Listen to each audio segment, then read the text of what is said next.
Recording in progress. A very good morning to all the participants of today's session.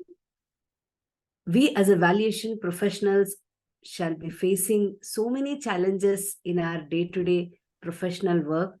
And yes, we are all eager to hear to Mr. Ganesh Remani, who is our own active BVA member on a topic of professional interest for each one of us. And before we start with today's session, I appeal to all the participants to register yourself for a physical session in Bangalore on December 15 and 16 at Jakkur Royal Archids, Bangalore.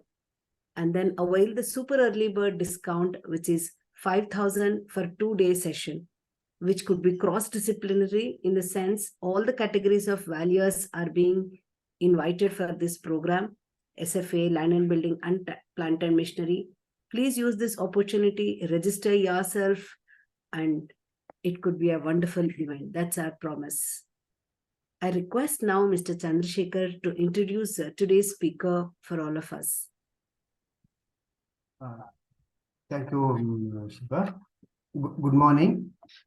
I take this privilege to introduce Mr. Ganesh V. Remani. Shiva, am I audible? I think some disturbance. Yes, you're audible. Yeah. Mr. Ganesh V. Remani is a registered valuer SFA, and by academically is an MBA from TP Management Institute India with a specialization in finance, gold medal. He is a Bachelor of Chemical Engineering from Usmania University, Hyderabad. He is also Bachelor of Law from Mumbai University. He is affiliated member in Chartered Financial Analyst Program, CFA Institute, USA. He is also registered valuer and registered insolvency professional.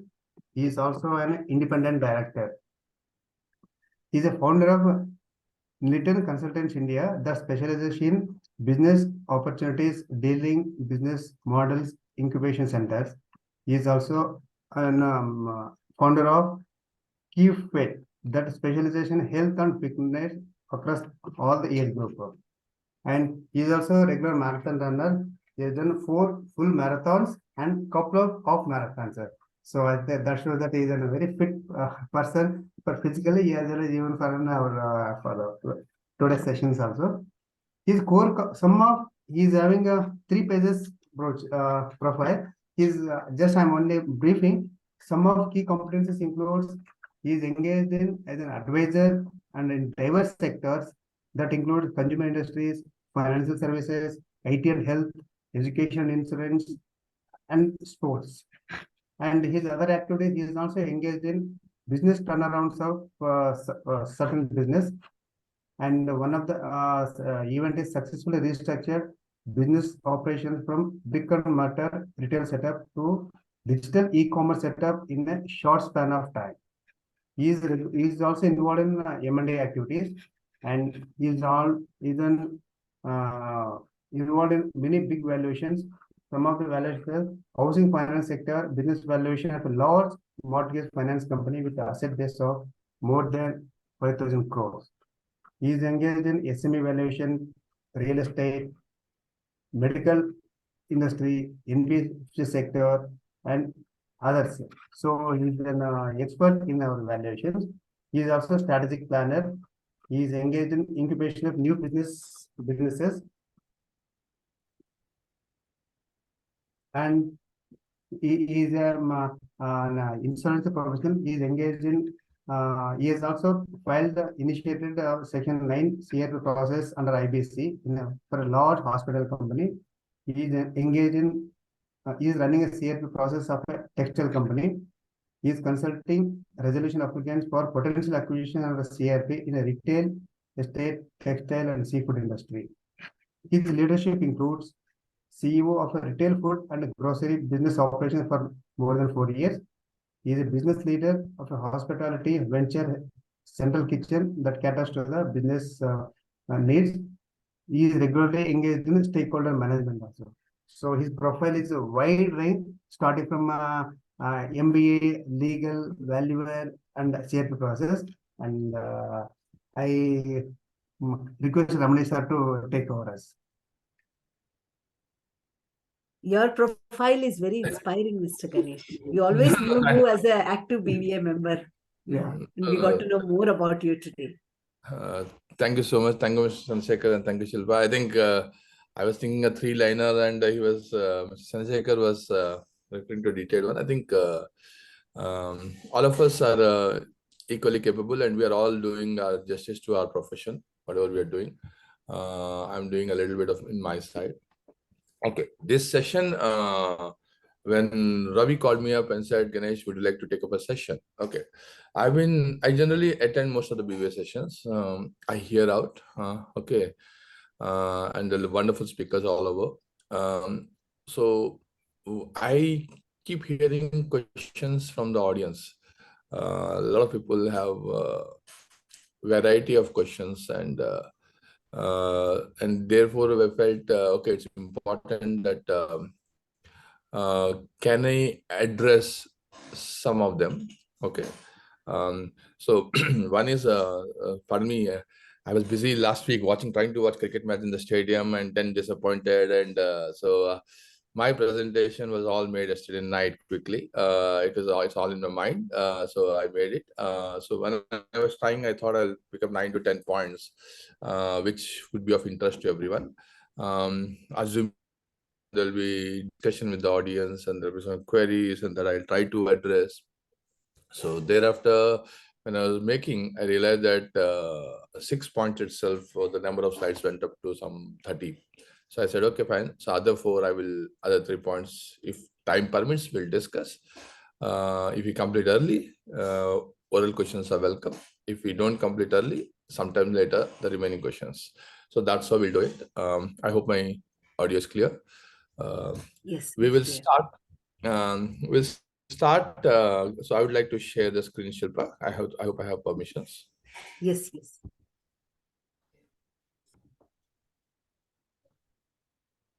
It says security. I don't know.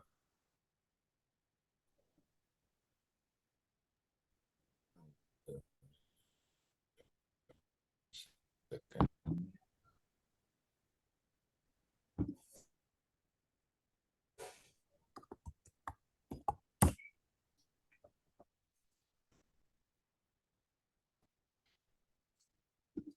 So,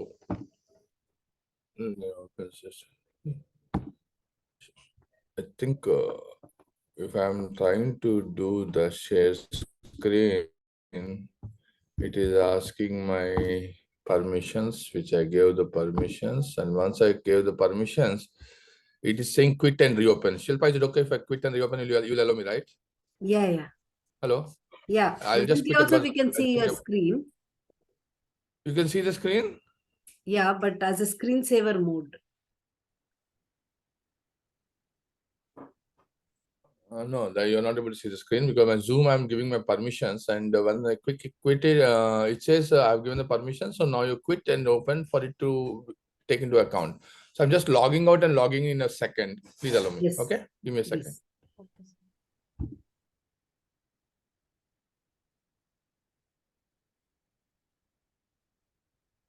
While Mr. Ganesh Ramani is back, anyone would like to share anything with each one of us, please unmute yourself and share anything on valuation.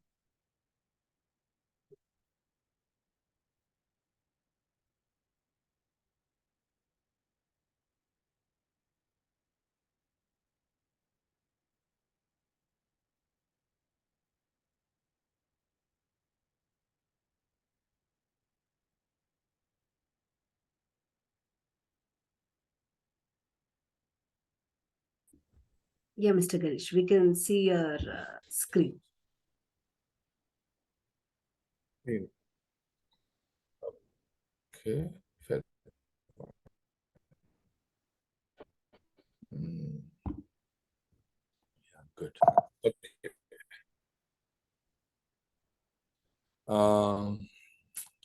So yes. So first is a disclaimer. The views expressed by the author in this presentation is based on his own understanding of the various concepts, and each participant is advised to do their own due diligence and research before embracing any of the below concepts. So yes, our discussion. Some of us may disagree sometimes, and we are happy to have the discussion. We might agree to each other at some common ground, or we may agree to disagree. Certainly, each one of us are continuous learning, and no one knows everything, and we are here to embrace the learnings continuously. The first discussion that I would like to discuss is about WAC. It's one is considering. I think while most of the sessions say that let's have participative discussions and people do participate, today's discussion is more about understanding the concepts that are always used by every one of us and still have clarifications requirement whenever we get into a problem. So I would prefer, if possible, to have a little bit of interactive session so that all of us can explore each of this concept. So we all know what is WAC, right? It's a pretty straightforward, right? Weighted average cost of capital. But what questions do we face in weighted average cost of capital? So I tried to put in some questions. If anyone has more questions to be added to this, let me know.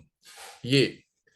What all to be considered while calculating cost of capital? I mean, you might say there is a silly question. Why? Everyone knows this is debt equity, right? So yeah. Second thing is, in one of the conversations in my lectures, I heard, should short-term debt be included in the calculations? If there is a zero cost debt in the books of accounts, should the cost be considered as zero while valuation? What should be the cost associated with related party debt? How should be the treatment of convertible instruments while calculating cost of debt? What should be the cost of capital when the valuation is for internal management purpose? Any more questions on WAC that comes to anyone's mind? Whether KE can also be a discounting factor, and in what cases? What is KE? Cost of equity, not WAC. Just the cost of equity in case of FCFE. Yeah, that's yeah, okay. Whether KE is so I'm not typing in. Remind me. Okay, fair point.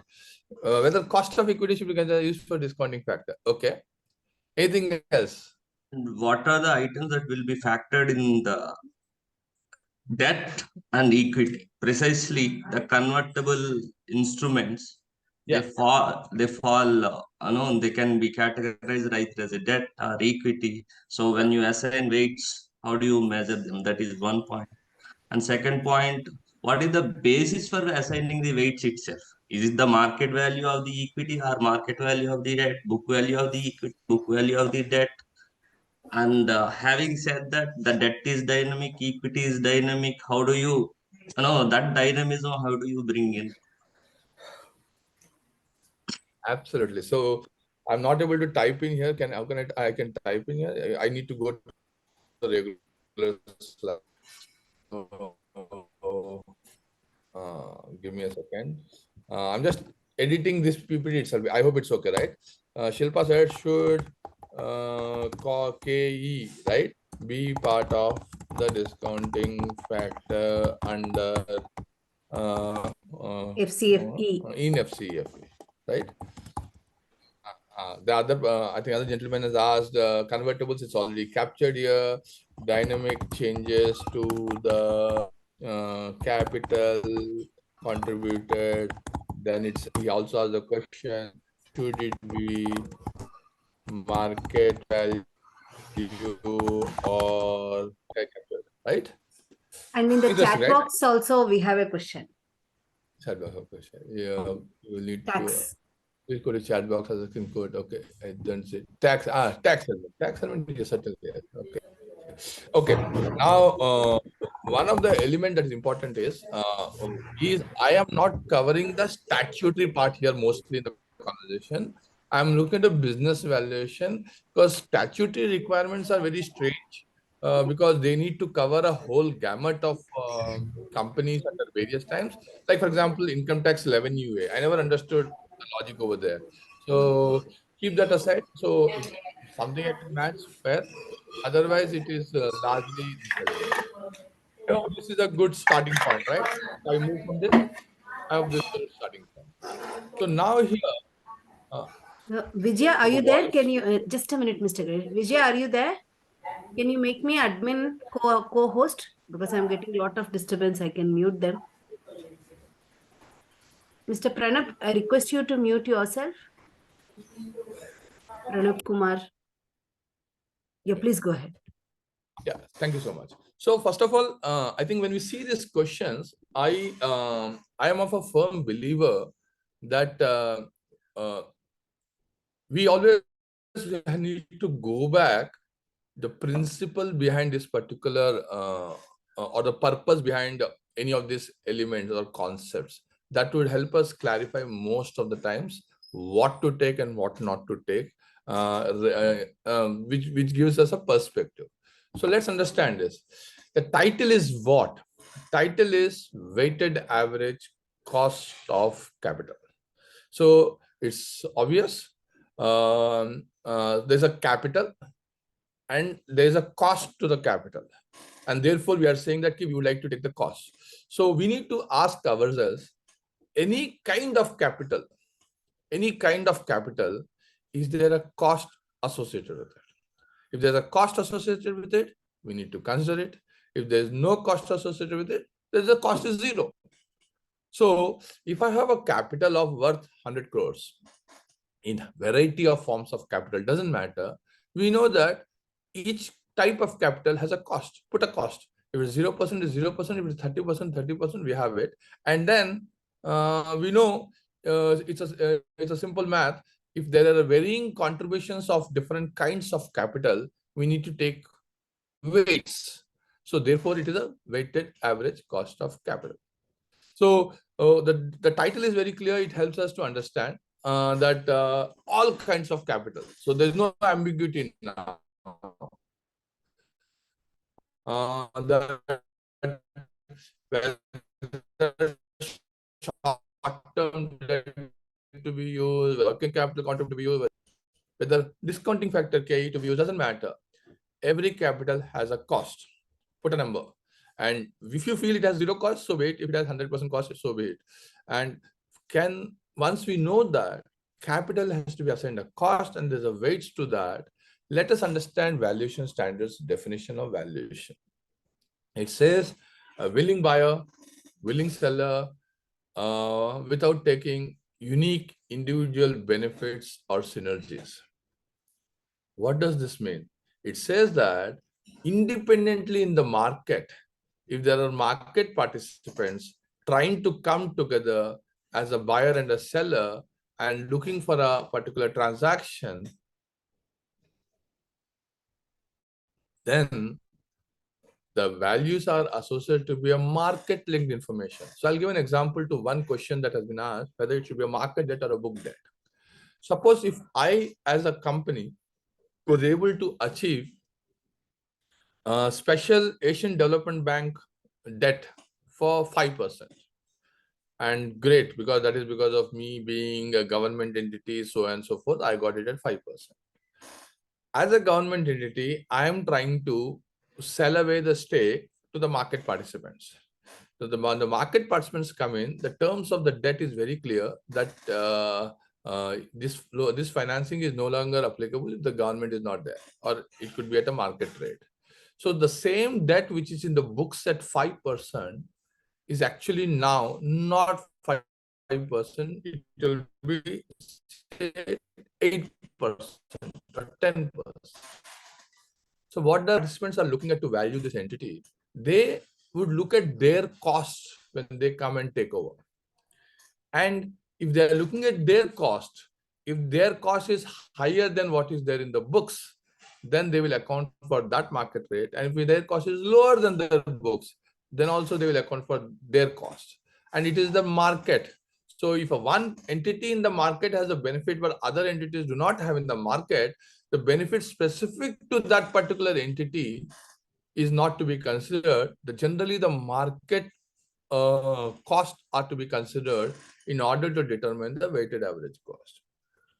So most of us, the other question that came up in this discussion was, should it be a book value or a market value? So the moment we understood the perspective of valuation, that it is the market values, then the book debts and book equity are less of a relevance to me from the perspective of their cost. This is as regards to the cost. The second question that came up here is what should be the weights? Because it is a market weight of debt, market weight of equity, debt is of market we consider. Here we are saying here carefully, I recast my balance sheet. I recast based on the market values and then look at how much target debt and target equity I will consider. Again, I'll go back. If I am a private limited company, if I have not taken any debt, my book is entirely equity. I am interested to sell my stake in the company in the market. Industry typically has a debt to equity of say 60-40. Whether I consider debt to equity as 0 when I'm doing the valuation, or whether I'll consider debt to equity as 60-40 when I'm considering the valuation. I have the books of accounts. I have my debt as 0. My equity is 100. This company is getting sold, and therefore valuation is to be done. Fair value as per IBS, which is independent market participants.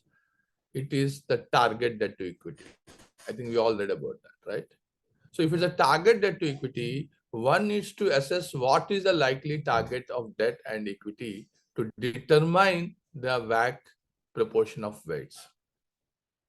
Just like you said, targeted market cost is a targeted debt to equity. And the third aspect of it, if there are convertibles, how do I do this? So there's a 0 coupon bond is there.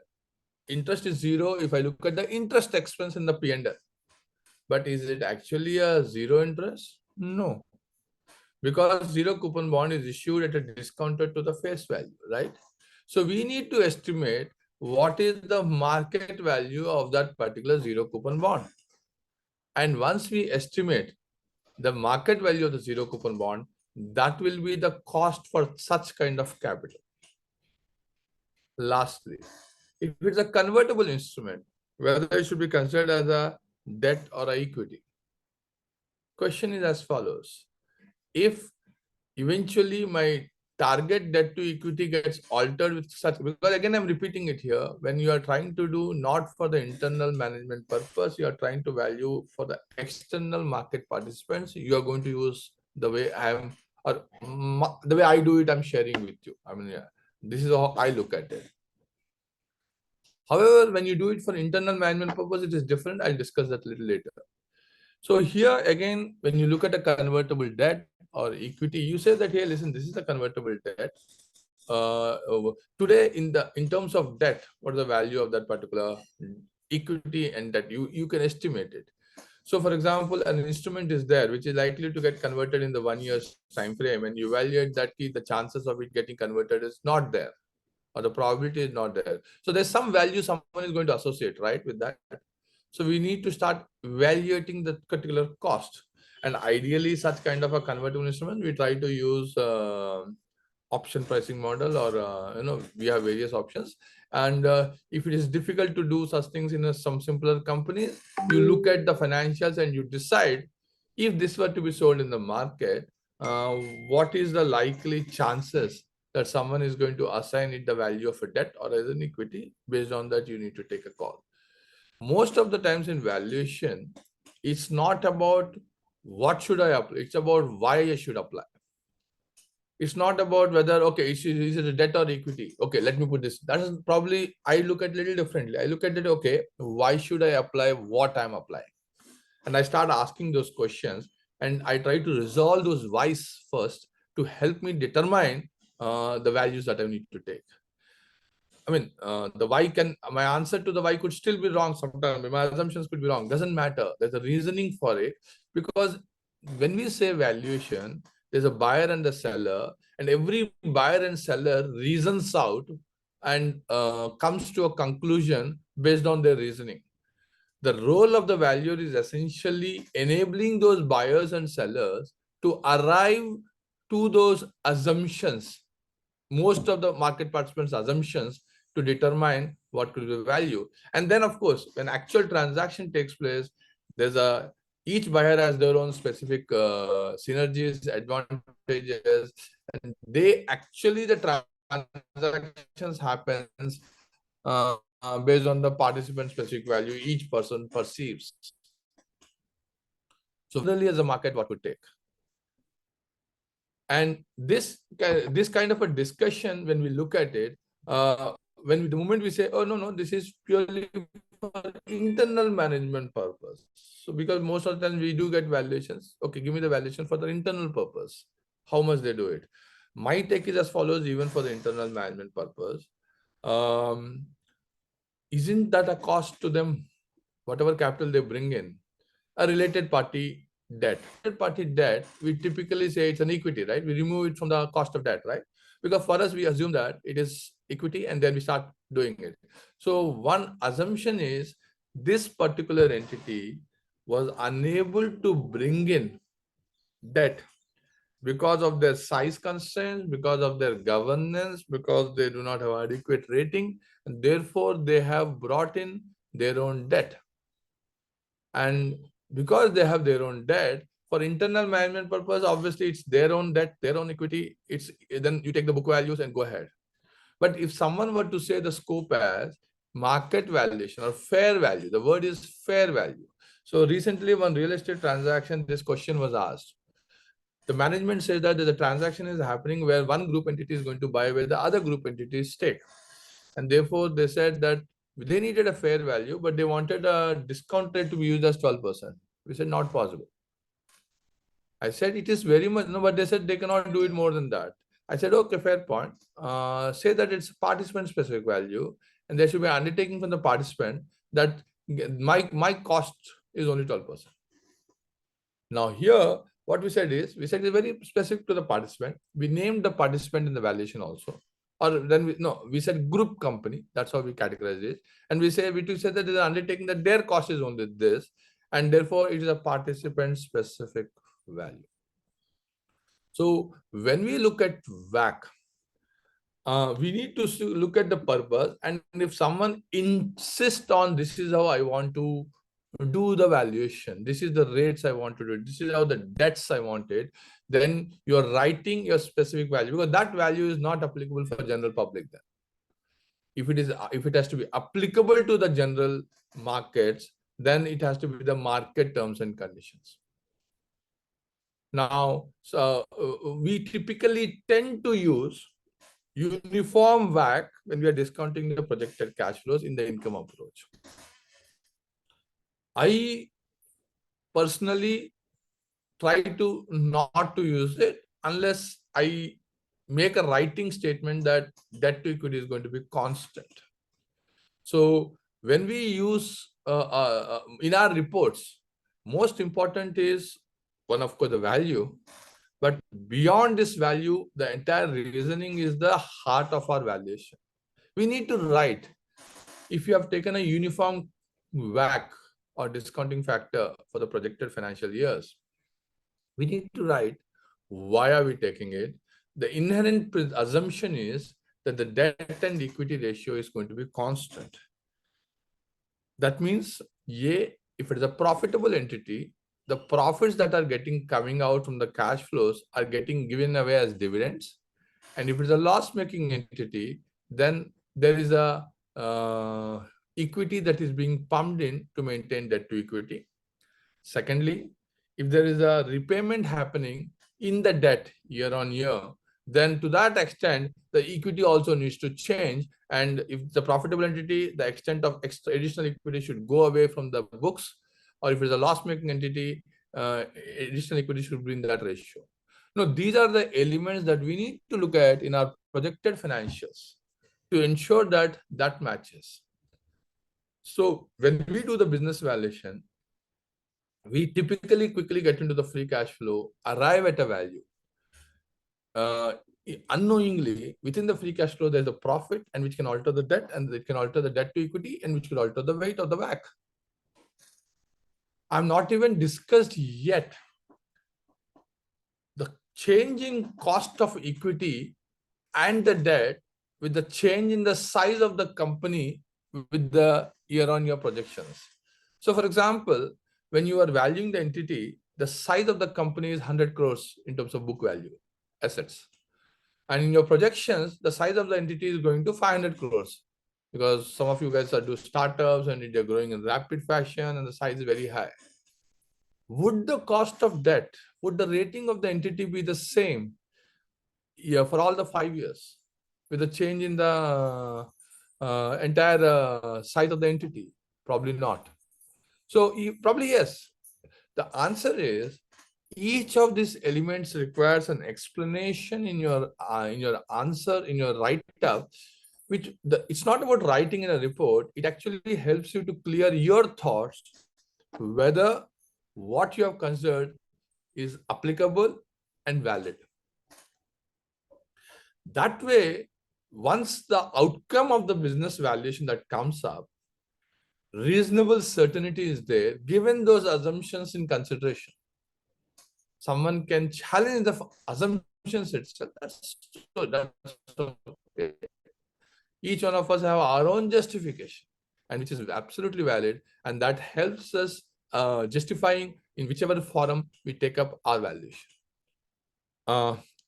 Is that good enough on the VAC? Any questions further on the VAC?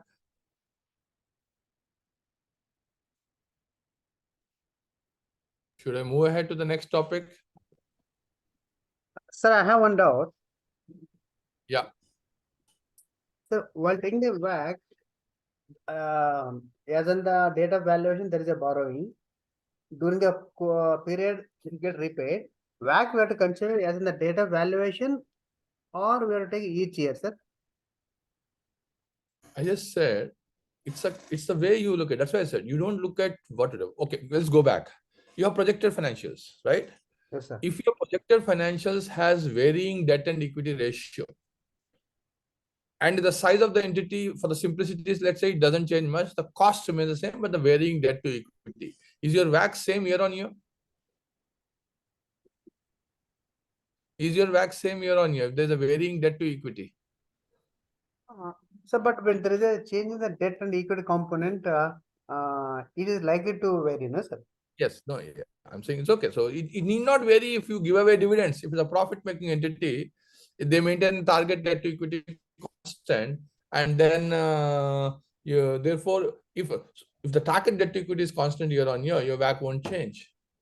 So yes, if that's why I said when you do the projections, it's very important to understand the projections of the balance sheet and the projections of P&L are equally important, just beyond the free cash flow that we quickly summarize using that PAT plus depreciation to change in capex, and this is a quick formula and you come to a value, right?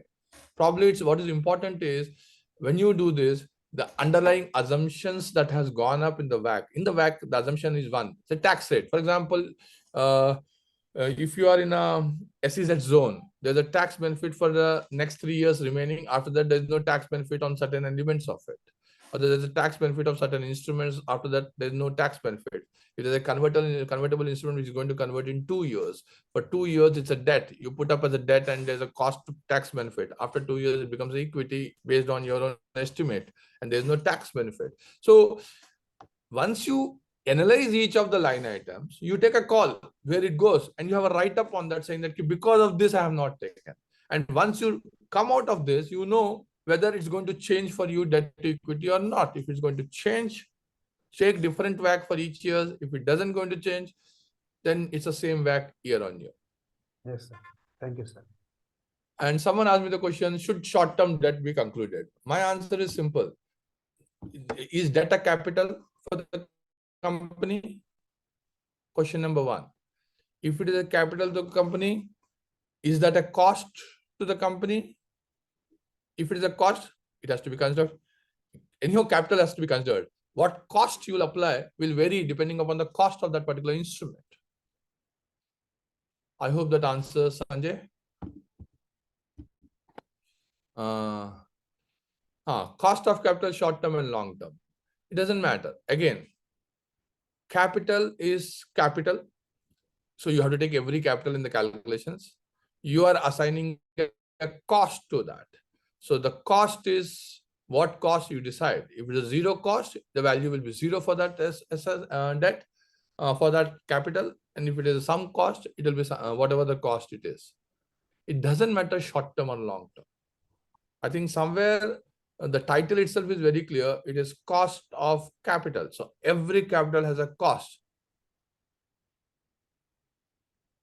Yeah, working capital to be considered as part of current liabilities or to be treated as debt. Doesn't matter. Now, again, if there's a trade payable is a cost funding your trade receivables, theoretically, or inventory, right? So is there a cost to the trade payable? No. So therefore, that capital has zero cost. If the trade payable has cost to it, then so be it. For example, if theoretically, because in practice no one charges this, therefore it's okay. But in IBC cases, someone who deals with it, there is a creditor who says, this is my invoice, you need to pay after 30 days. But after 30, if you delay after 30 days, there's a charge of 12%. And he actually charges 12%. Then if beyond 30 days, then there's a 12% charge to the capital. Because if that guy charges and if it is as per law, you're supposed to pay yours, that's a cost. If there's an MSME debt payable, creditor, that MSME creditor beyond, I think 45 days, I don't remember exactly, 8% is the cost.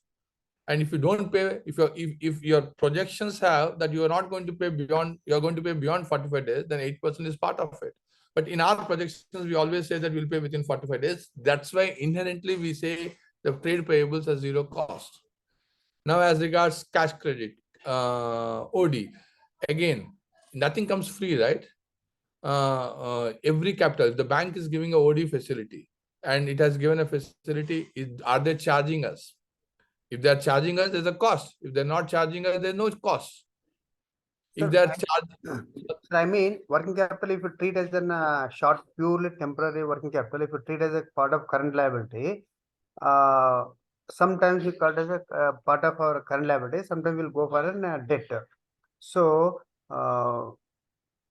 which is better? Because if I treat as a current liability, then I can't consider the interest. okay, Mr. Chandrasekhar, again I repeat. For me, current liability, long-term liability is more accounting jargon of placing it in the various less than 1 year, greater than 1 year. Current maturity of long-term debt doesn't matter to me. I could have everything current, right? How does it matter to me? Or everything long-term? For me, all the elements which are lying in the side of the capital decide. Suppose if there's a liability who funds me for 1 day, he charges me 14% or 35%. Is that a cost to me for 1 day? Yes, sir. Yeah. So principally, when you are projecting it, so do not get bogged down on whether it's a short-term, long-term, current liability, working capital, doesn't matter. For me, all kinds of capital, because what is capital? Capital is funding your asset. How does the business work? You need assets, you need capital to fund those assets. So you raise capital, you get the assets. You need capital to use those assets. Therefore, you raise money for using those assets. Assets generate cash flows. The cash flows, you get it, you need to repay the capital that is funded. This is a simple logic. Now, the capital that is funded has a cost to it because nothing is free. The principle of opportunity cost. Anyone who funds, there's an opportunity cost for that person who is funding it, therefore he expects a return. So you need to pay that. Whether that guy charges you or not, it's a different story. Now the question is, you need to look at for a market participant, does it come free or does it get charged? If it gets charged, you assign a cost. If it doesn't get charged, you don't charge. It doesn't matter long-term, short-term, because long-term, short-term is a treatment given in the books for convenience to determine the liquidity aspects of the company.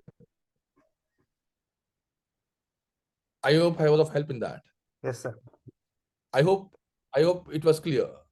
Yes, sir. Yes, sir. Any more questions on the capital part of it? Thank you so much. So I think when we do actually the business valuations, it is not a one-day valuation.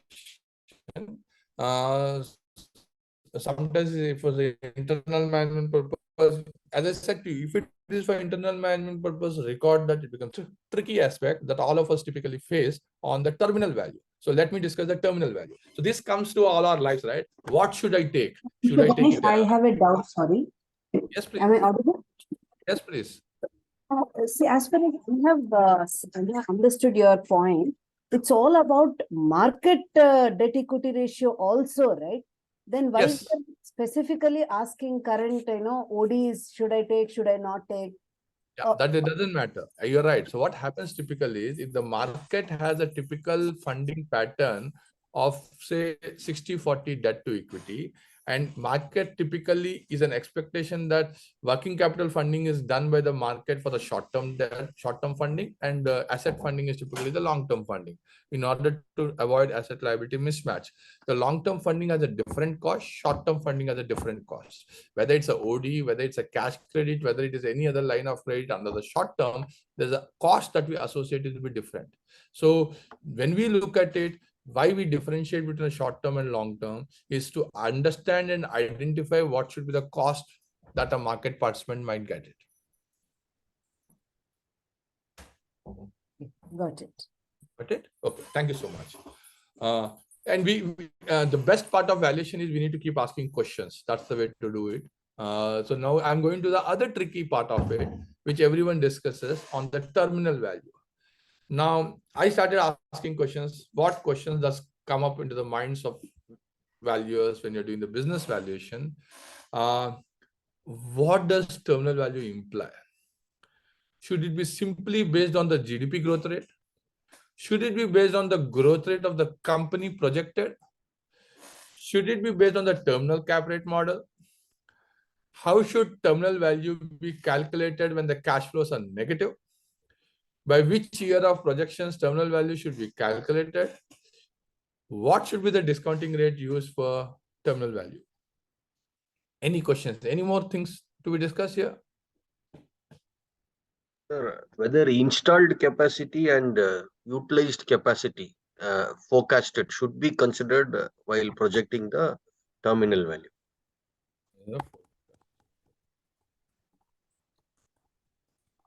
Fantastic.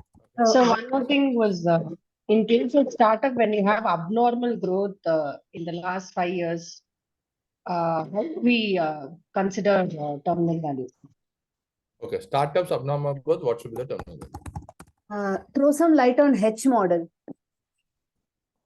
Throw some light on. This is your favorite question, Shilpa. So I don't H model. I know that. Okay, next. Agree? So I take this up. I hope I could answer some. And again, I have. Please do remember the disclaimer. Whatever I'm saying is my understanding. It. You do your due diligence and research for to accept or not. So Now, from chaos emerges clarity. So let there be chaos. okay, chaos is good, right? Okay. The first part, whenever I think about terminal value, I go back to terminal value. Where did it appear? It's not moving. Okay. Okay.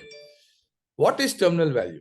Now, terminal value is essentially summing up future year-on-year value in today's terms. It is not okay. Suppose I could project 5 years and I had this God's gifted capability to project cash flows for infinite years.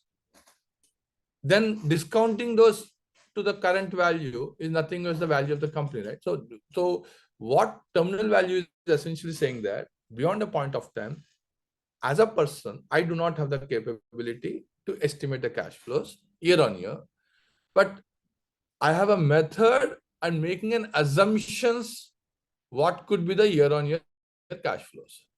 That indirectly we are actually projecting year on year cash flows. So I'll give an example here. Suppose you projected for 5 years, then you say that the constant growth is G, say 10% or 5%.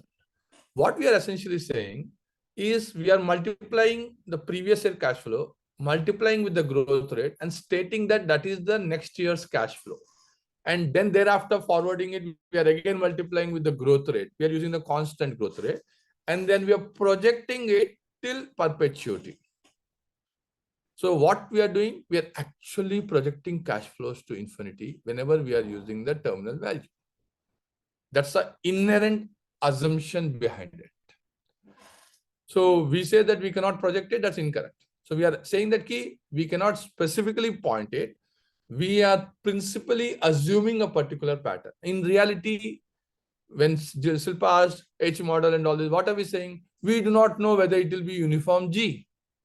It could be varying growth rate. After 5 years, 6th year, 7th year, 8th year, it could grow at a particular rate. 9th year onwards, it could go at a lesser rate. We are saying that if there are different growth rates, one method is I take the Excel file, I start multiplying the cash flows with the different growth rates for 6 to 10 years, 11 to 15 years, different growth rate, beyond 15, some growth rate. And again, we are saying, we are actually projecting a cash flow for all the years, not limited to 5 years. But we are making an assumption, and then we are discounting it, right? So the assumption is, when we are actually making a specific G1, specific G2, and making a value, we could be wrong in the G1, we could be wrong in the G2 also. But overall projected value, when I sum it up, we could have the right G. So I'll explain to what I mean. I said that my G is 5% growth rate, but my actual projections, if I were to do, to get the same G equal to 5% effective weight, I could make first 3 years 25% growth rate, and the next 3 years, beyond few years, I could make 2% growth rate. The effective weight of all the cash flows projected is 5%. Am I right or wrong in that?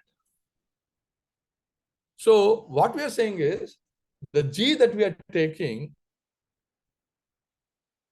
not about individual year-on-year projections in the projected years, but it is the cumulative effective weight that I would derive it, and that is 5%.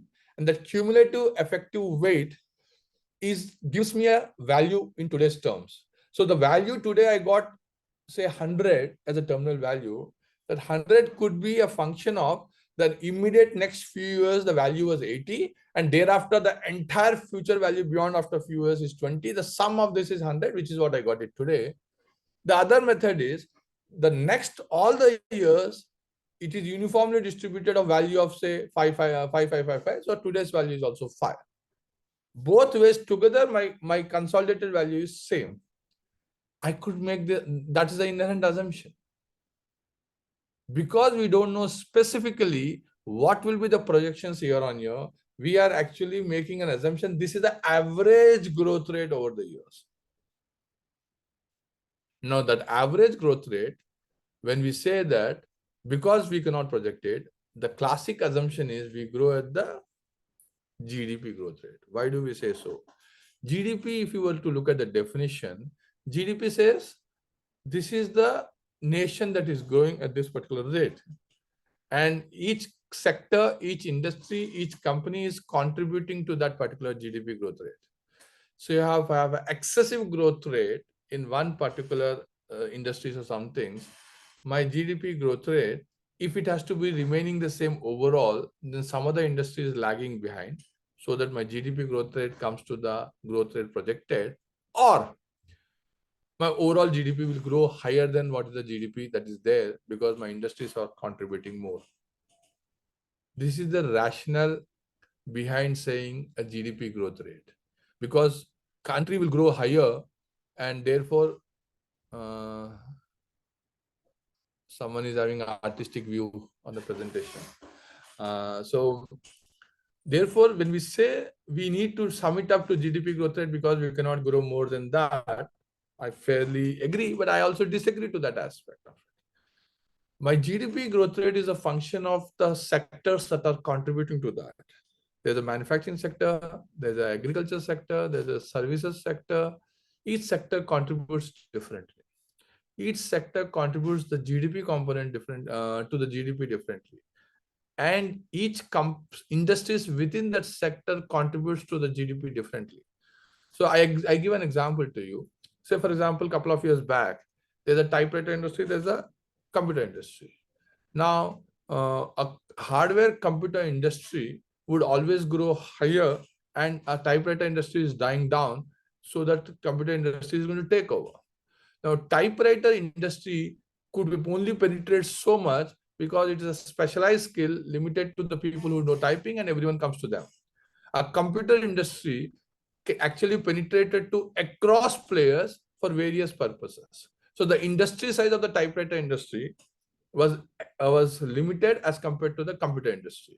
Now, normally what happens is when we say one particular aspect of the industry substitutes the other, but if the market doesn't change, then the impact of the GDP won't change. But if one particular sector, say typewriter industry, market was less and the computer market is much higher, then when the computer substitutes the typewriter, the contribution to the GDP by the computer industry will be much higher for a certain period of time. Second aspect of it, if I have a reasonably immediate future, which is from 5 years onwards and for the next 2 decades, I feel that there is a sizable going to be a penetration in this particular sector, and thereafter the GDP will reach out to a nominal number. Then I know that my overall average growth rate cannot be GDP, because the effect of that reduced growth beyond 20 years is far lesser in terms of present value today. So we need to understand, therefore, for the terminal value, it's a duty and paramount duty to understand the business that we are valuing. There is no constant one value. So just because everyone is taking a 5% or a 3% terminal value growth, you need not take 5% or a 3% or a 7%. You need to look at your business, what is its future, what is your estimate of its future, how it is likely to carve out over next 2 decades based on your research, and then take a call. And don't worry, how do I know all this stuff? Because we all remember we said it's the market participants' assumptions. So if today a research reports and market is telling that this is going to grow at say 30%, it's okay. That's the market's estimate today. You need not question that, and you can reasonably confident that is going to grow over the next 2 decades. But tomorrow, after 5 years, it may not grow actually, but the markets will recorrect themselves saying that this is not the way, it will only grow at say 5%. Let the market decide, because you are valuing what would a market participant value it. And market participant value is because of his market's estimates of the particular business, how it's going to grow. And your understanding of that particular industry is the critical aspect of it when you're doing the business valuation, especially for the terminal value. So I thought it is important for me to give, one should understand a little mathematical one. Some of you are probably good in math, and some of you probably would, I'll run through it so you understand where it has come from. The principle here is, if you look at it, I'm looking at the EV, look at the formula here, is N is equal to 0 to infinity, Cn by 1 plus W whole power N. Just because they have used a single W here doesn't mean that it doesn't change. It can change. They just use for notation, they use W for the capital. Whatever is the capital, you need to put that as a cost. Now here, Cn is the cash flow. So it is, first year it is C1 by 1 plus W whole power N. Second year is C2 divided by 1 plus W whole power 2.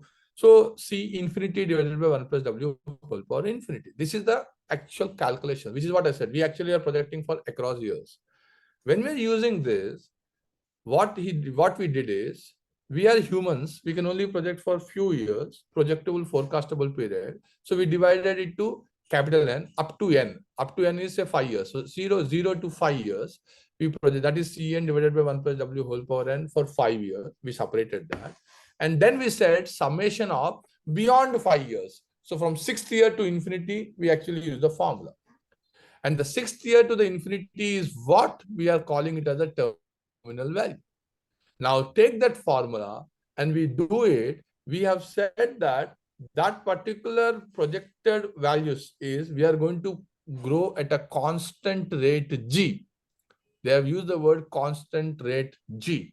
So if that constant rate G is effectively a weighted average effective G, if I were not able, if I am splitting G1, G2, GT3 and take a weighted effect of that, that is G.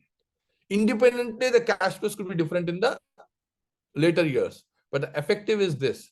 Now, remember, we are also discounting that. The effect should be considering the effect of discounting values. Once we do that, and that is how we derive it, there's a principle. Please read the last paragraph. This formula says that 1 plus G divided by 1 plus W is less than 1. In other words, my G is lesser than W. That is, my growth rate that I'm assuming is lesser than the cost of capital.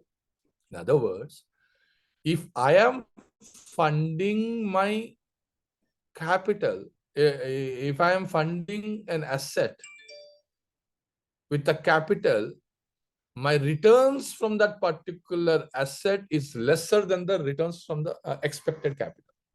That's the premise here. No, on one side we are saying it's a going concern, but remember the wordings. The returns from the asset is lesser than the expected cost of capital. And that is where is the essence in this entire calculations. When you are using this income approach, typically the formula that we are using for the terminal value.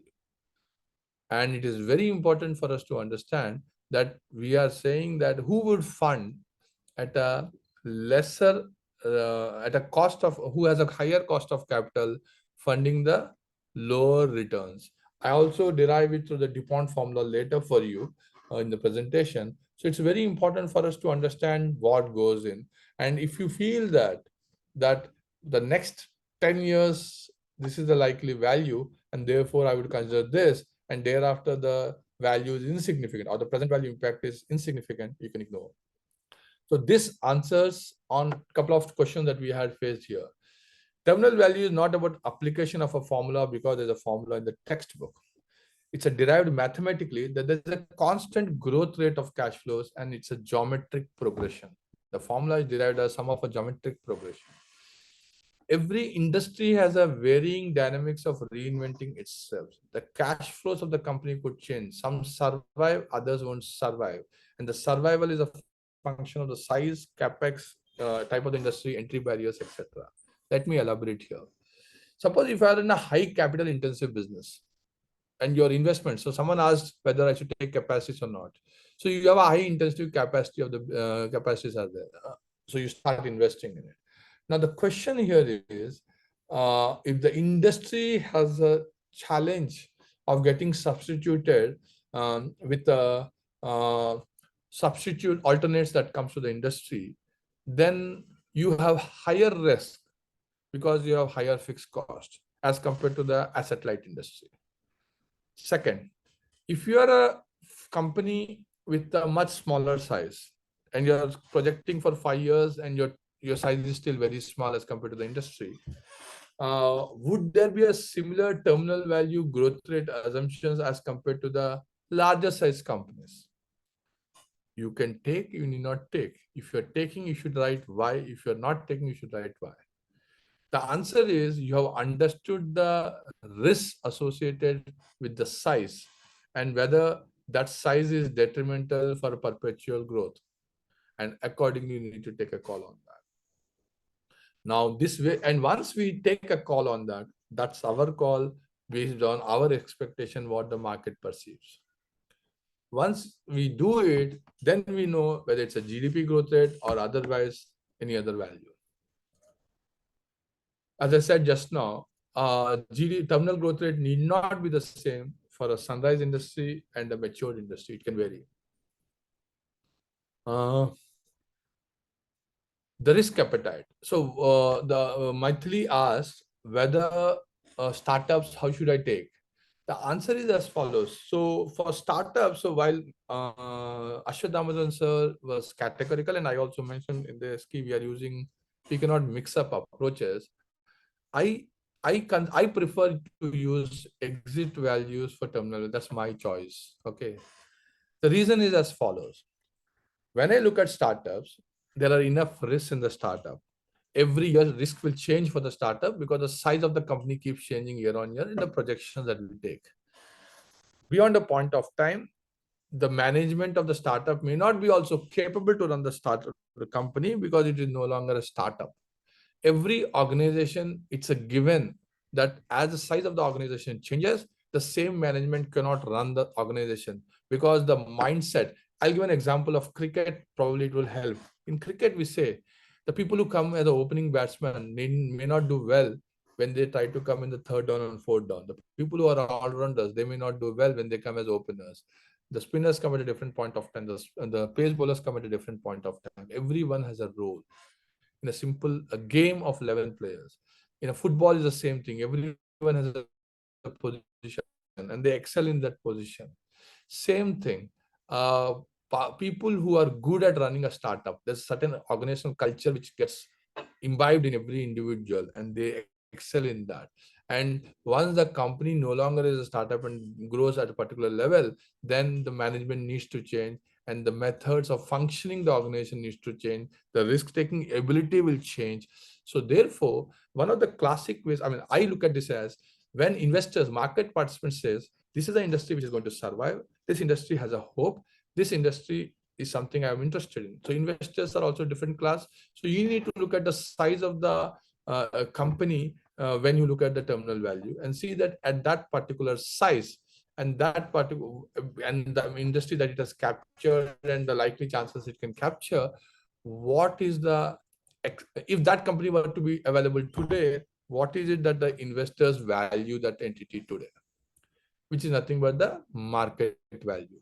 And once we know that, you can use adjusting that particular market value depending on your company and take that as a terminal value. So in other words, what we are saying is, today, if I had that company, how much a market would pay today? And I know a value, I know a multiple. And I say that this multiple, you're making an inherent assumption that this multiple will not change, say 5 years down the line. That's an inherent assumption. You don't know. But what you are saying is, if it is difficult, but if you are able to say, you are inherently making it, whenever a company comes of this particular size, of this kind of opportunity of the profitability, this is the multiple investors would typically provide. That is the inherent assumption we are making when you're making the exit of terminal value. And that is how most of the startups or negative cash flow companies one could value today for the terminal value. I hope that part I was able to give it from our startup challenges. It's a fair assumption that every company will try to survive. No one wants to die, right? Each person has a different skill set. So whenever we are looking at a company, whether it's going to survive or whether it's going to die, let's take the example, which I think it's absolutely fine. It's so unfortunate that this has happened. I'll give an example of WeWork. When WeWork took over, and most of us, and there's no reason for us to doubt that it would be a great opportunity, because WeWork shifts the risk. It's like stripping. In the finance, we strip the assets, right? A zero coupon instrument, we strip the principal, we strip the interest component. Just like that, in WeWork as a concept, they were stripping the risks of the asset requirement and the struggle to find the assets when the size of the company is growing, saying that we provide the flexibility. They shifted the flexibility, and of course the charges also, it's not that they were less, they were actually taking care of the market, and to the best of my knowledge, and that's why it was perfectly fine. The challenge was the disruption. Who knew the disruption of COVID would happen? Suddenly there's an euphoria on the work from home takes over, and suddenly every home becomes a WeWork facility. Therefore, you don't need another facility. So that has disrupted globally the company. I mean, the concept was pretty good. I mean, it's an external disruption, so no one can predict that. But otherwise, and I'm not talking about their other kinds of the way they funded and how fast they have grown. I'm not getting into those elements. The concept behind the WeWork as an industry was a pretty good concept. And rather in India, we still say that it's a working proposition. And now when everyone is asking to be back in offices, it's a great proposition. So we need to look at how and why a business survives. So there's a thought process behind the business that we write for the terminal value. It's not the putting a number in the terminal value. All this put together, you arrive at a value. And that value could be 5.5%, 3.5%, 1%, 15%, doesn't matter. Yes, if the terminal value growth you are presuming is higher than the cost of capital, then the formula itself is incorrect. The formula assumes that it will be lesser than the, if you are using the formula. As I said to you, if the expected cost of capital is higher than the returns an asset is generating it, one has to ponder how long anyone is going to provide. Someone asked whether we can use H model. So, Mr. Nata said that my answer is a little different. So, okay, H is again a mathematically derived formula. What it says is if you're not able to determine what will be this growth rate in the next few years, later on few years, then they have mathematically they have derived that, and they said that this is like H model. Up to this period is this growth rate, then it comes down and all that. For me, if I'm not able to, if I'm able to project barely for 5 years with the industry, if the industry is very growing industry, difficult to project, then where is the question of me able to project beyond 5 years any which ways easily? I would look at the industry and look at the industry averages than H model personally. We as in our country, mature country, probably it's a different story, but in our country, I look at industry reports, projections, what they're taking, why they're taking. And remember one thing, this is something I've captured later. At that time, I'll try to repeat it, is on the terminal value. The G that the numerator that you are referring to is actually the nominal values. So you are referring to not only the growth rate of the company's capacity, but also you are referring to the inflation aspect of it. Because the inflation projections is an inherent component of the GDP also. So in the nominal GDP. So therefore, apart from your projections of your manufacturing, the capacity that you have it, which is going to yield you returns year on year, you are supposed to consider the inflation aspect of it. And so anyway, you are taking an assumption, H model or the regular G, you are trying to make an assumption behind what will be the number. So my take in is as follows. Trying to, if you have industry dynamics report state that over the next 2 decades it's going to give you such and such a rate, and largely a couple of reports are providing to you, and thereafter it is giving a different report. Yes, then we have 2 growth rates justifying our requirement. So use that. But when you are using that, write down the reason. Okay, you have used this because of this, so that you're mentioning it. It's a derived formula that you have in the books, H model. So, but essentially what you are saying is you're projecting in the Excel year on year. That would help you to arrive at a terminal value, which is more rational, reasoned, and realistic. And one of the reasons, now the questions that I did not write it here is essentially when the terminal should terminal value derive have the same cost of capital. What I'm saying here is, one side we said that I'm going to project the cash flows. When I project the cash flows year on year, this is like from 6th year to infinite years. Now, the cost of capital for the 6th year, 7th year, 8th year, 10th year, would it be the same as the cost of capital in the first 5 years? The summed up terminal value, which you are saying that it is equivalent to the today's value, that will have the same W, the 5th year cost of capital. I'm not talking about that. I'm not talking about the T will be divided by the 5th year's cost of capital, assuming you're projected for 5 years, 6th year, you're bringing it to the 5th year. I'm talking about independently when you're projecting for the 6th year, 7th year, 8th year, 10th year, 100th year, should the cost of capital that you have considered, because someone has referred to the H model, I'm asking there, that cost of capital in 6th year, should it be same as the cost of capital of the 5th year or the 1st year? Because is the risks of the risks of the capital same when you're doing it for the 6th year or 100th year, or when you're doing in the 1st and the 5th year? The risks of the capital will change if you're uncertain. Is there uncertainty in that year's cash flows?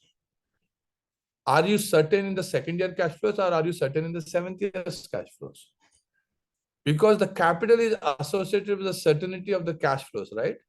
If there's a secured instrument of the government for 50 years, all 50 years the instrument is secured, the cost of capital remains same.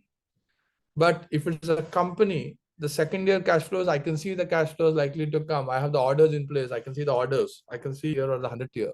Can my cost of capital be same? This is something. So therefore, whenever you... Am I hearing my own voice? Okay. So when I'm saying this, you should know that the cost of capital also varies. So when you use these models that you use it, you need to know what is that cost of capital you are applying. For me, beyond a particular point of time, I will not get. So would you get debt if the cash flow is projected for 10th year? Which bank gives you debt? You won't, right? So theoretically, would there be a debt then? No, you may not get debt. If you don't get debt, the cost of capital would be what? Predominantly equity, right? So that's exactly the answer. So you need to see, okay, what should I discount beyond this point of time for me to come to a value that I want? So, okay, after 6th, 7th year, I don't have numbers. All those cash flows, I'll assume a debt to equity at that point of time as 0. Calculate the present value. I get a value. So that is the value as of today, which is 5th year. That value, I'll discount it to the regular cost of capital, because people are assigning that value to all the future cash flows. This is another way of looking at the exit multiple. Exit multiple in principle assumes this is the indirect, implicit way of understanding what will be the value. Any questions? Did I answer most of them on terminal value? Sir, I have one observation.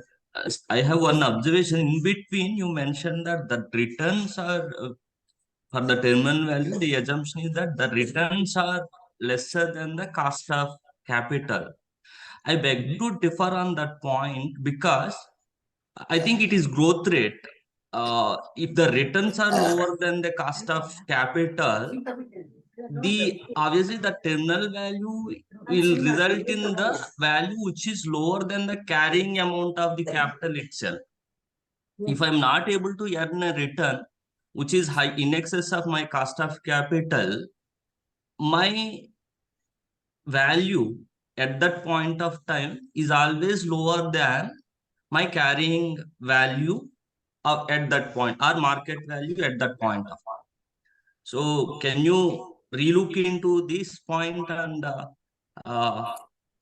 in my opinion, the return should always be higher than the cost of capital. Otherwise, you will get a value which is, even if you take book value, so if the cost of return is lower than the cost of capital, the value that is resulting is lower than the book value itself. So if you can... Yeah, thank you so much, Ganesh. I will try to answer. Before I jump to his answer, this is related to terminal value, but okay, I am taking through the sustainable growth rate. G is nothing but sustainable growth rate. What we tend to do call as growth rate, it is called as sustainable growth rate because sustainable over a lifetime. So let's understand. Let us understand how this is derived. Sustainable growth rate is derived is nothing but how much ever returns that I generate, if I'm repumping in the money back, that's the capital that I'm pumping in back into the company. Therefore, my growth rate will be based on the how much I pump in. Correct? Retention ratio into return on equity. Anyone, any questions? Please answer me this. Please ask questions. This is the formula. In other, what does this say?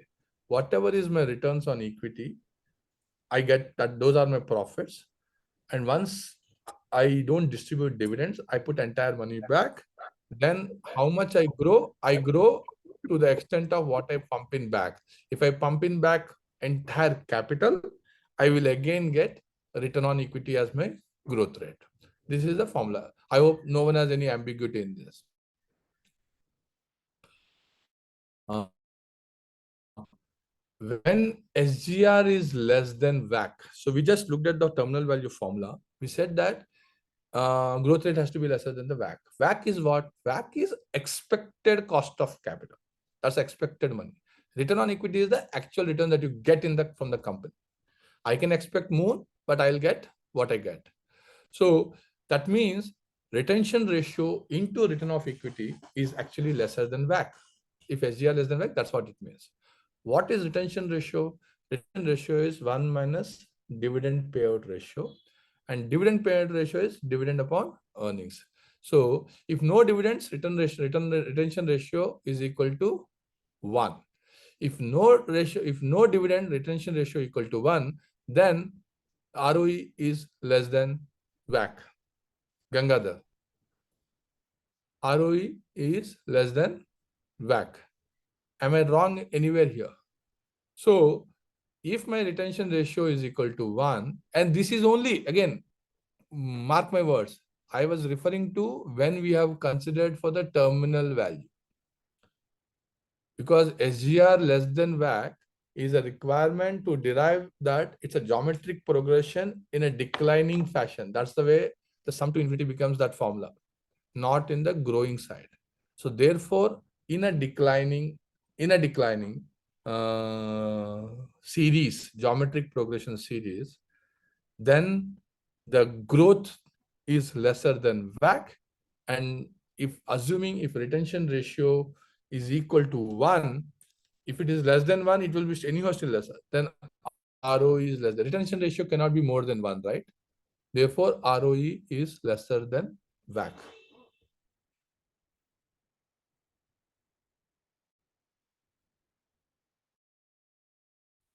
Gangadhar, does it help? So it helped, but usually okay. Should I continue SGR?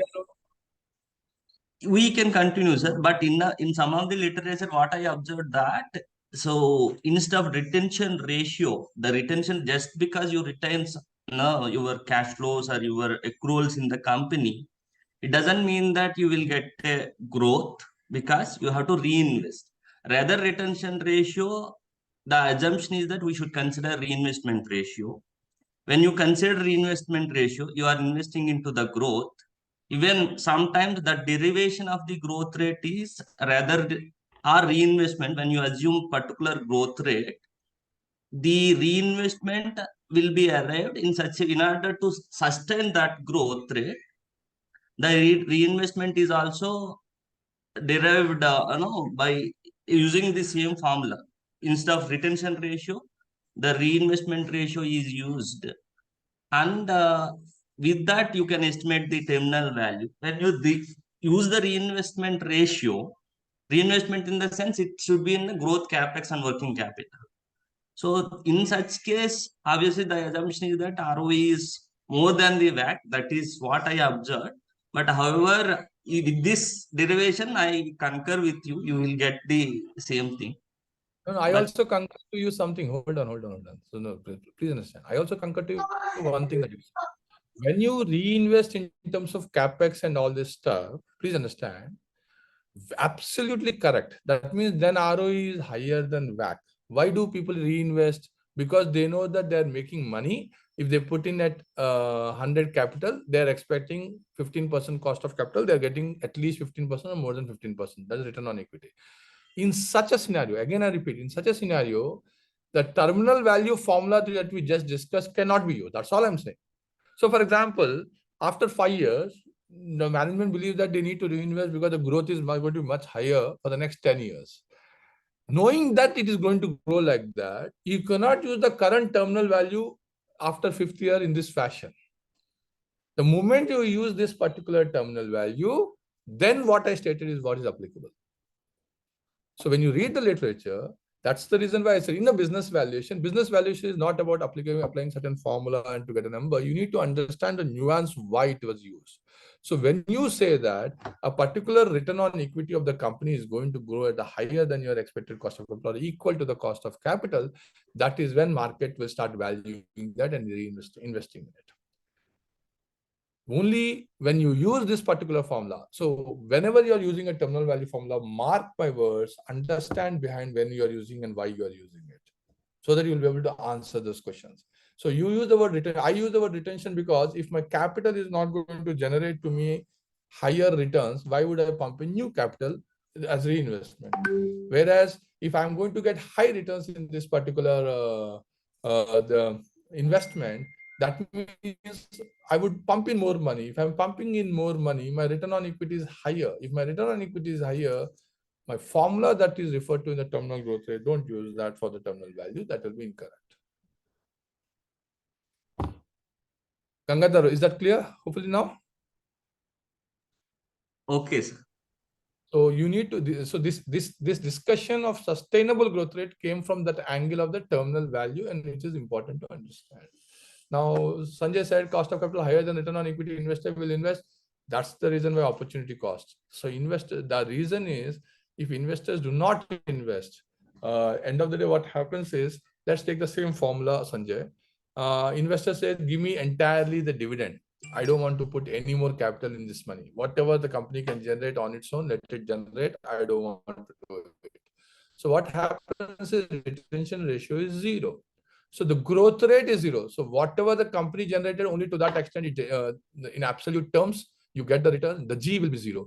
If you say, okay, let company, whatever it is generating it, don't give me dividend, but I will not pump in more money, then it will grow at whatever return on equity the company is offering. That is how the concept of sustainable growth rate comes up. See, so one is I can continue on sustainable growth rate, or should I go back to the other point? Should I continue on sustainable growth rate? Because this, I came up here.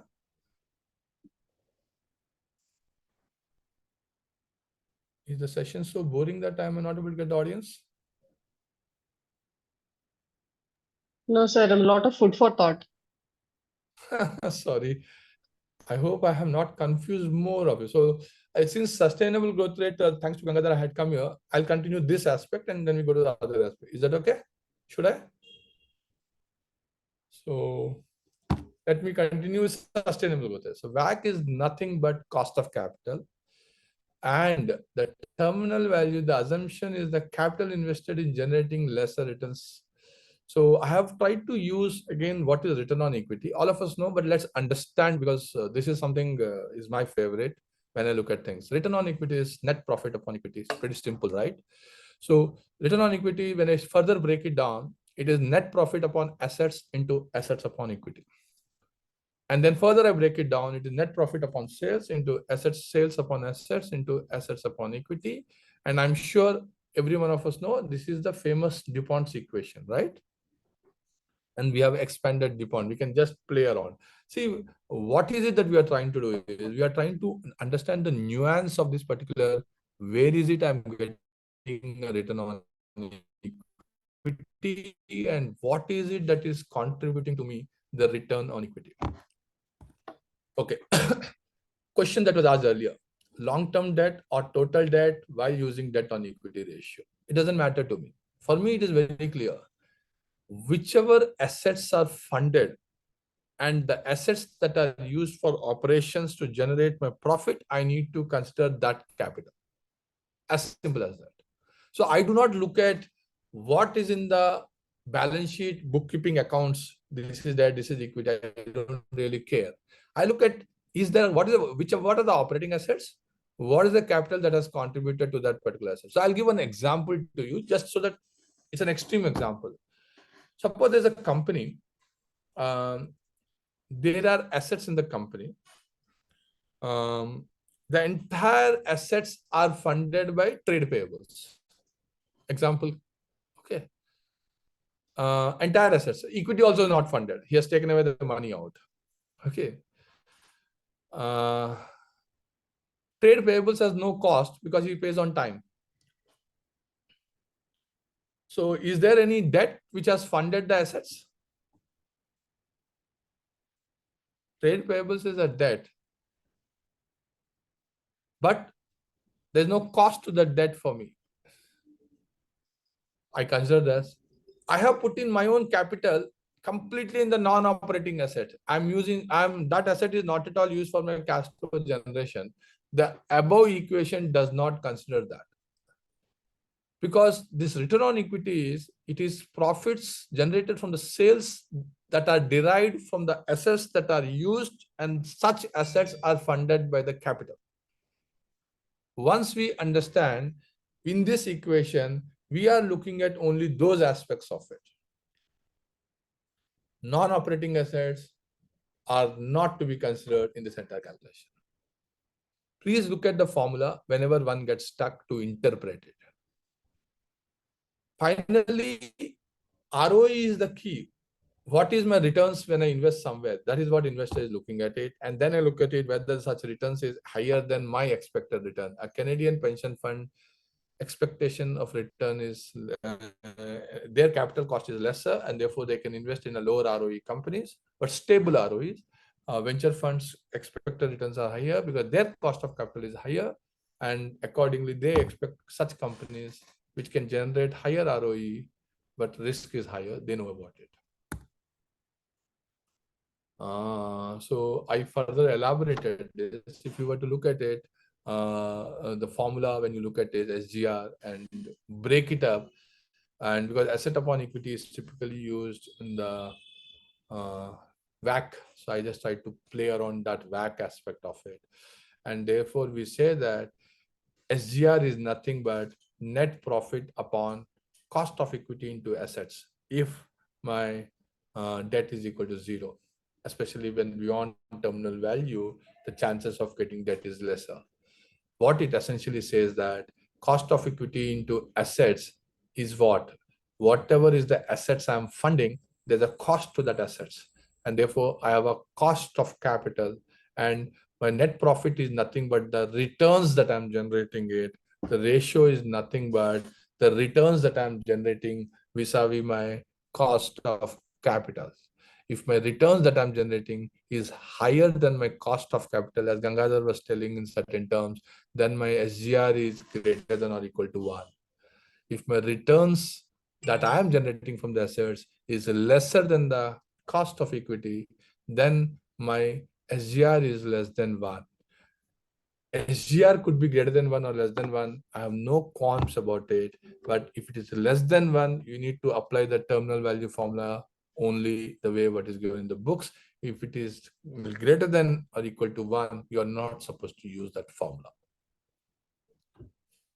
Hope it's clear. So that's the part of it. Should I move on? Sustainable growth rate, any questions? Otherwise, I'll pick up. It's 9 o'clock. Should I pick up on CAPM, or should I pick up on nominal growth rate versus real growth rate? Any choice anyone has? Because it's 9, I'm assuming. Anyone wants to say which one to be picked up? Valuation approach? CAPM would be the bit. CAPM? Should I go for CAPM? Okay, choice is CAPM. Okay. Again, the disclaimer. This is my interpretation of the concepts. I hope each one can again analyze and research and choose how. And I always say that valuations are very intensive, and a lot of time goes in on every element of it. And that is what is expected, because normal people are not able to do that detailing. Okay. CAPM. What are the questions that we get? How does one use CAPM? What a silly question I'm asking, but I thought I should put this up. Which value I should use for risk-free rate, beta, market return? Can I change the value derived using CAPM by making some adjustments? How much premium or discount should one add as an adjustment to the above return if that is to be done? What are the limitations of the CAPM model? When to use and when not to use CAPM model? Alternates to CAPM model. Any other question that comes up here on CAPM?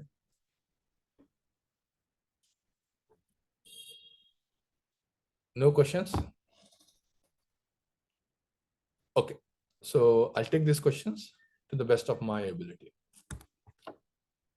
So we all understand CAPM is nothing but we are trying to determine the expected cost of return. This is nothing but risk-free return plus beta into market return minus risk-free return. So we need to understand the foundation of the CAPM model before we use this model. CAPM is based on the idea that not all risks should affect the prices. It's a statement from the public domain. So I'm just using that. I'll explain to that. A risk that can be diversified away when held during with other investments in a portfolio. That's the key word. CAPM has been derived saying that when a person has other investments in a portfolio, risks can be diversified away.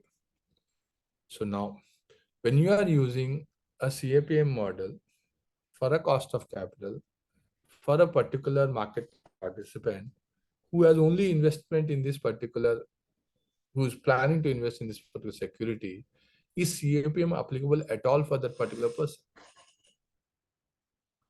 Question to be thought through. So I'll tell you still why one can use it, but that's a different story. But one needs to understand why CAPM is used. CAPM is used when you have a portfolio of investments, and because you have a portfolio of investments, the risk gets diversified away. Because the risk gets diversified away, the unsystematic risk gets minimized to zero, and we are left with systematic risk, which is called as beta, and therefore this formula is derived. That is the principle behind the CAPM model. So whenever you are applying this formula, ask this question: is this expected return, is it for a diversified baskets? If it is not, then CAPM is only a value which is associated with a general market expected return of a stock which is a listed security. It is not for an unlisted security as we speak. And if you have a diversified basket portfolio of unlisted stocks, still you have a portfolio, but all are unlisted. Whether you can use above expected return of a stock as is varies with this calculation, probably not. So we need to know whenever we are using a CAPM, we are prima facie saying that if I as an investor has a diversified portfolio of investments, primarily listed security, this has emanated from that, then my expected return will be using this formula, because my risk of each individual security goes away as beta, which is the market risk, comes to my fold. Now, you should know, this is again in the public domain, and it helps you to understand the CAPM thought, because we have got, most of us are used to applying CAPM, but the thought behind it. CAPM principally assumes the difference between the asset that you are holding and the way you are holding. It is trying to differentiate that. Investor, so when you are holding an asset and when the way you are holding the asset, if they're different, the expected return is different. This is what the CAPM. So I'll explain this here through the two cases that we have said here. Suppose there is an investment opportunity, which is an asset, that's an investment opportunity, which is going to yield a particular kind of a return. In this, you can read it out. It's a 90% return of success and 10% failure. And it says it can make so much money in 1 year. That's a specific asset that we're describing here. So so if you're investing in that asset, you're investing in that asset, and therefore there's an expectation of return when you're investing in that asset. That's case one.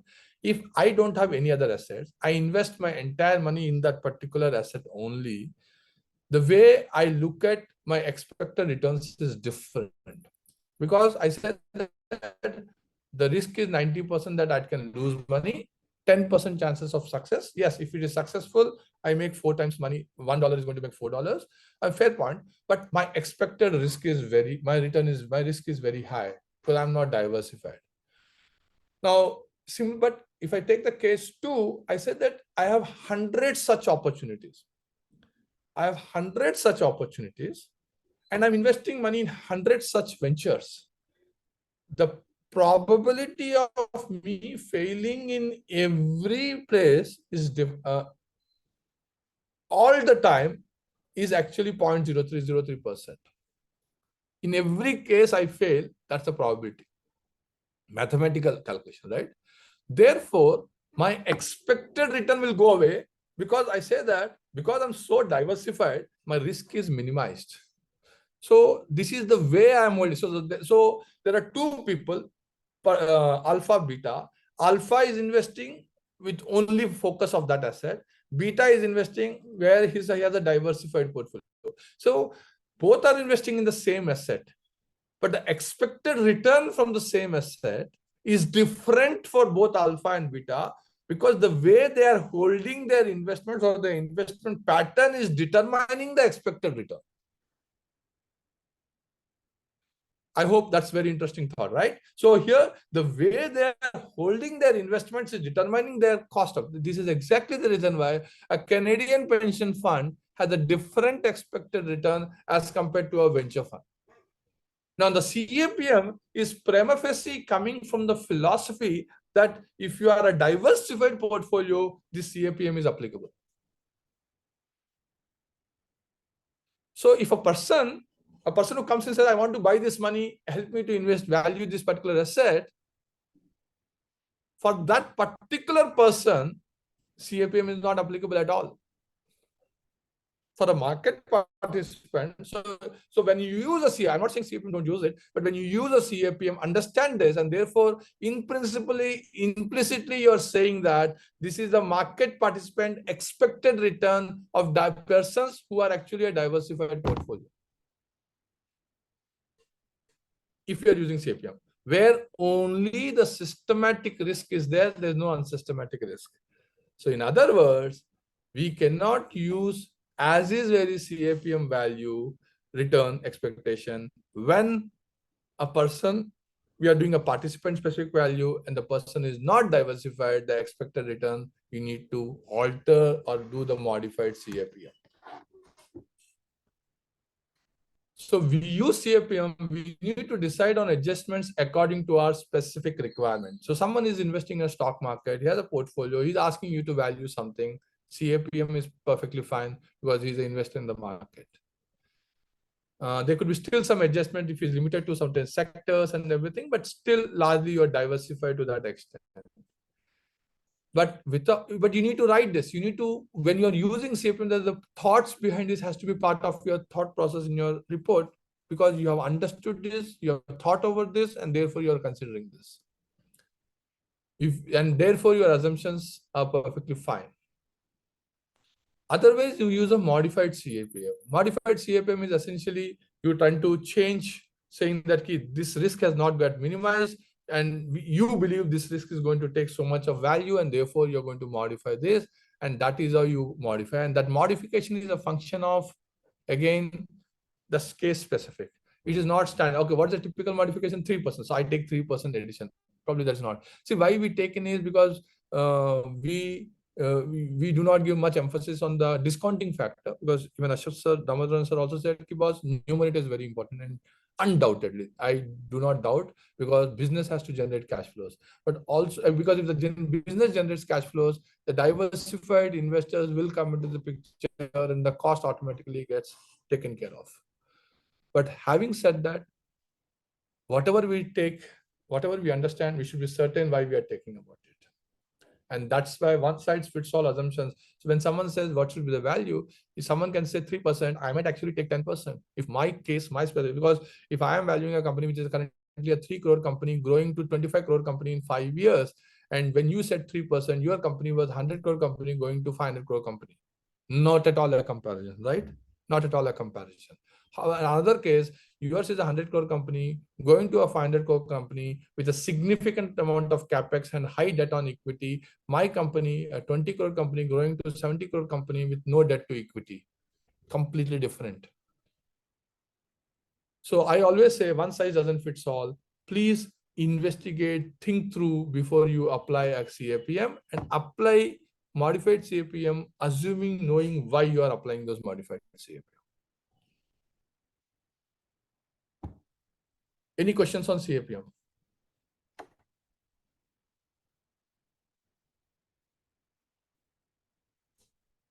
So I have one query. Then why can't a build-up valuation actually be a more thought out action for adopting in the place of beta? Wouldn't I it never, be? I never said built-up should not be used. The question is, Mm. there's a Ibbitson's built-up method is also there. Ibbitson's is one of those, they publish the books, everything. So what happens is, whichever you take, say for example, we will not have time to discuss. When you say size premium, liquidity premium, and you keep adding things, right? Whatever you take doesn't matter. You need to be able to reason out and rationalize why you're taking it. Nothing on earth is going to stop you. So why we take CAPM is simple. We say that CAPM gives me a base of what is the typical listed market security of diversified portfolio. So what it happens? So if this were to be listed, this is the expected return from a diversified investor. So the most reasonable and benchmark or justifiable rate is the starting point for me. Then I say that, hey, listen, now I start adding my specific problems. So I'll take an example to you. You want to sell a house in the vicinity. You first look at the neighborhood, what are the values, right? You pick up a value, and the ones that got sold, they are in the right on the road. Yours is internal interiors. They have a furnished house. Yours is not a furnished house. They have a newly painted. Yours is not painted. There's so many reasons, but despite all this, you start with that and say, hey, listen, this is the number. So because I don't have this, how much someone would discount, right? That's what we do it. So CAPM is like that. So CAPM helps you to arrive at what is the market expected return from by the diversified investors. And then I say that, okay, here is it. Now, how much I'm shifting from this because of my specific case. And if you are doing for market participants for listed security, then it is a market participants. Therefore, CAPM is a market returns expectation. So be it. So I always go back and say that when you take a case, when you take a business assignment, valuation assignment, there's a purpose statement. The purpose statement identifies for you to arrive at whom are you valuing for, why are you valuing for, therefore, inherently, what assumptions will be applicable and not applicable, and therefore, you have all these things that sums up for you. And based on this, you start taking a judicious decision. One more question, sir. Just your thoughts on this, not rather a question. We have often seen people take up one beta as compared to any industry-derived beta. And it's a very convenient assumption where you can't find a equivalent beta to the industry. What are your thoughts on that in terms of taking one beta? Okay. Again, go back to understanding beta is a market risk, right? Okay. When you draw the security market line, the CAPM model, they're saying that some sectors are intrinsically of higher risk than the market. It's like GDP, right? There's a manufacturing sector, there's an agriculture sector, there's a services sector, each contribute differently. That's exactly the same. So if your sector is less risky, so is riskiness is equivalent to the market risk, you can take it as one. If your sector is higher risk than the market risk, then you cannot take beta equal to 1.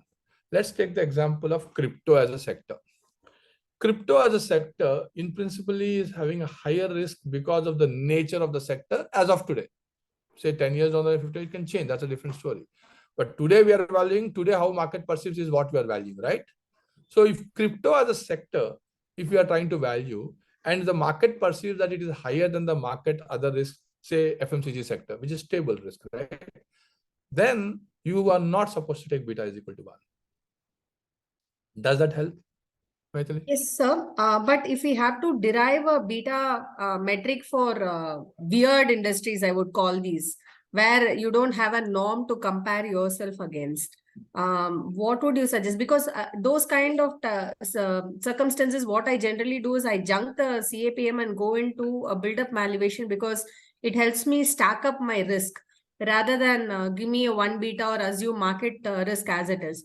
So is it an approach? Because it's sometimes it is finally logic versus, it's more the narrative rather than just taking a formula and applying it. Is it not true for all of us individually in our day-to-day life when we are trying to buy or sell something? It's a narrative, right? True. So we are trying to look at it. So then why are we bogged up with the specific formula somehow to fit in the formula? So if you have a weird industry, suppose let's take an example, someone wants to wear a weird industry. That means weird industry is essentially what it says. It's a risky industry because no one knows about it. That's the reason of weird industry, right? So if it's a weird industry, in other words, it's an English word, is substituting to uncertainty. Because no, you're not certain about it. When you're not certain about it, risk is nothing but uncertainty. Now quantify the risk. It is extremely uncertain, extremely weird, high risk, medium weird, medium risk, known risk, market risk. So you're very clear about what to do with CAPM, how much to take the value. So because when we say we don't have comparables, it's not that we don't have exact comparables, because you are not going to get exact. Because what do we say in the industry? We don't want exact way of doing the business. Even every movie when they say promoting, it's a different movie. Everyone wants to say it's different, right? They like to use the word different, right? So why would companies be the same? If the companies are different, how can we say that it is not, we are not getting exact comparable? They will be different, right? They will be. That's the nuance of every business, right? So when we are saying that, we are looking at surrogates. So when we were doing a retail industry business assessment, we had this, people used to come and buy the shops, right? We had bills. We don't have at that time loyalty card that we knew what kind of customers are coming in. How do we know what kind of customers are coming in? We don't have any data apart from the bills. So we start looking at the bills. If the bills have large amount of Kellogg's, cornflakes, breakfast, cereal items, most of it. And I'm talking about a decade before. Then we should say that this is a pattern of the new age nuclear families who tend to probably working, both husband and wife working, and we take the surrogates. Or we say that maybe they have the young kids on it. If the basket value is all small values coming and going every day, we say that most of the people are coming from the neighborhood shops, because neighborhood residential areas, because they're walking and picking away. If the basket sizes are much bigger, it's difficult to carry them. Definitely they're coming in a four-wheeler, and probably therefore the income cycle is this. So we all use the surrogates to build. That is exactly what we're supposed to do in valuation. What do we do in valuation? We look at comparables. We'll not get exact comparables. We say that my industry, what I'm looking at, is completely weird. Is there any other weird industry in the market? And how markets are behaving there? We use all that and then decide. You can still use. So you are still, what you say is narrative. We are deriving a narrative around this and talking about I have one more to add on, sir. Does that answer, Maithili? Yes, I have one more to add on. So if I'm looking at an AI-based industry here, and I don't have a direct listed entity which has AI, in that case, can I take what do you call beta from a growing or developed market, like US, where it is listed, some of the companies, and see how it actually behaves in the market, and use over a period my industry will somewhere align to that, and extrapolate the same beta? Would that be a fair assumption in that circumstance? I'll ask this question to you so that we go back to the fundamentals. We said beta is a market risk, what the market perceives as a risk, right? AI sector is not there. It's in a matured sector, there are regulations, it's governed, and it is there, very much there. In India, it is not there, because government can interfere, government may allow, not allow. There could be challenges of regulations for initial number of years. So would market say it will have the same beta of equal to 1 as the global market? Because their industry has come for, say, nearly more than a decade. In India, it has not come. The risk associated with the particular sector by the market participants in India, will it be the same as market participants globally? Ideally not, because it would take so much more time to mature compared to so you have answered your question. So when you say that I'm going to take the same beta, that's the answer. If you have the beta of that particular company in the global market, when it initially got launched and when there were risks associated, that could probably a good justification for you to consider. So in Not that today's case, beta, when I do a slope, it doesn't need to be as on date slope. It can even be a historic slope that I can estimate and do it. Oh yeah. So for example, in a terminal approach model, we are saying today's what one is going to give it. We may make an assumption that because 5 years down the line, when this company grows to this level, the similar terminal cap may be applicable. That's an assumption. Fair point. But the point is ki it's still rational, right? So you need to look at it. So once we say that this is rational, you're fine with it. Okay. I see Sanjay ji has asked me about illiquid discount. That's a different topic itself. I don't think I'll be able to cover up in next 4 minutes, Sanjay ji. So, sir, can I add something over here? Can I add something to second Maidali's question? That beta for please. Ideally, so can we have an alternate like the cost of capital we can take on the basis of a matured companies in the matured market, and to bring in the dynamism that is suitable to the Indian market or the emerging markets, we can also alternately we can also adjust for the country risk premium, right? We can have the derivation up to the developed market basis the beta and the market risk premium of the mature market, and we can also bring in the country risk premium so that it will be suited to Indian market, and then thereafter you can also adjust for the company specific risk premium. This way we can derive the WACC or cost of capital or cost of equity that is suitable for an Indian company. This is what is my opinion. So That's perfectly fine. And country risk premium, I think Ashwath sir gives in his report, in his Excel files. Only one caveat over there is as follows. There's a basket of listed securities is the reference point that he uses it and he builds on that. Okay. He also talks about country risk premium built around sovereign ratings and collateralized securities and all that stuff. Now, as long as you're using it and understood what he did, you are more than welcome to use it. Because he has given most of us actually say Professor Ashwath sir has given this value. That's the database I'm referring and I'm using this. At least to my understanding, his calculations, his concepts, their work, especially the country's premium are complex. If you understand it, it's great. As you are comfortable with it, it's super. You can use it. But that's the comfort. Each one has our own way of doing it. So I'll leave that to you. So 9:28, Gangadhar and Shilpa, I think it's 9:30.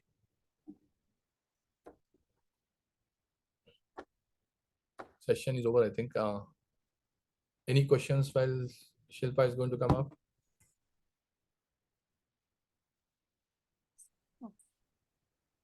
I have to stop, right, Shilpa? Last time I've exceeded time, so I've decided not to exceed this time. Yeah, it's just that, people could be heading to office. Makes sense. Yes, please. Yeah, we are about to conclude the session. One more question. Finally, we can just take it up if anyone has, if something is really bogging them. On the topic that we discussed, you're asking about DLOG, liquid discount and all that stuff. I think that will be a little longer conversation. So that's why. Yeah. On behalf of Bangalore Valuers Association, I request Maithili to Any questions? to convey vote of thanks for today's speaker.